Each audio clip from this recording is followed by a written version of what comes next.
আমার ক্যামেরাম্যানেও আমাকে প্রশ্ন করলো, ভাই আপনি কেন এই 10টা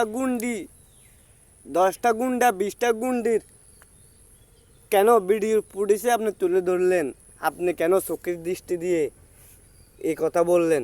আমি তো আর জানি না। আমি আমার ক্যামেরাম্যানও ওখানে বলতেছি সামনে, আর আপনাদেরকেও বলতেছি, এই কথাটা আমার আমনে আসে না। এই কথাটা আমার অতি দুঃখে কষ্টে আসে। কারণ এই 10টা গুন্ডা 20টা গুন্ডি আমাকে অত্যন্ত অনেক কষ্ট দিয়েছে, আমাকে অত্যন্ত জ্বালাফাড়া করছে, কষ্টর এমন সীমাহীন কষ্ট দিয়েছে। আমি চুপচাপ রয়েছি, চুপচাপ থাকতে থাকতে থাকতে থাকতে থাকতে এমন এক পর্যায়ে আসছে, তারা নিজেরাই বাঁচতে পারে না, তারা নিজেরাই সরেই গেছে। কারণ আমাকে চাইছিল 100 করার জন্য, আমাকে চাইছিল অনেক কিছু করার জন্য। আমি আমি জানি না তারা এটা কেন করতে আছে, কেন করে। এই বিষয় নিয়ে আমি অনেক গাঁড়াগাঁড়ি করছি, করলো কেন, চাইতেছে কেন, কিসের কারণে। আমি লাস্ট পর্যন্ত দেখি তারা হুদে হুদে মিশে আনা নাডামি করে, নাডামি ফোংরামি এগুলো করে। কারণ পরে দেখলাম ওমা এটাও তো আল্লাহর বিধানের বাইরে। মানে মুসলমান হইয়া যদি আমরা আল্লাহর বিধানের বাইরে কাজ করি, তাহলে এটা তো ভালো দেখা যায় না। আমিও চুপচাপ বসলাম। থাকতে থাকতে থাকতে এখন দেখি 10টা গুন্ডা 20টা গুন্ডি সরে গেল, দেখলো আর ফাটতে আসি না, কি করব।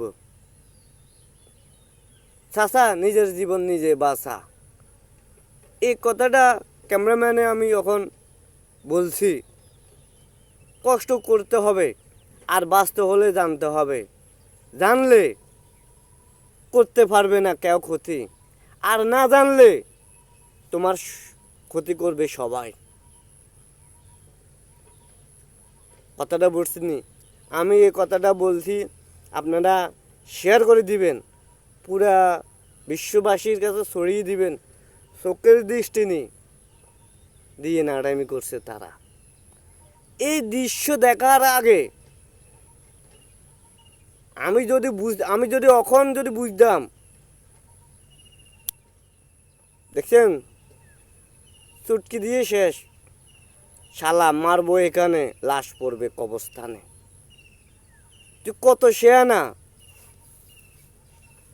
তোর বড়দা আব্বা বসে রয়েছে, এসব সেনামি দেখান ভালা না।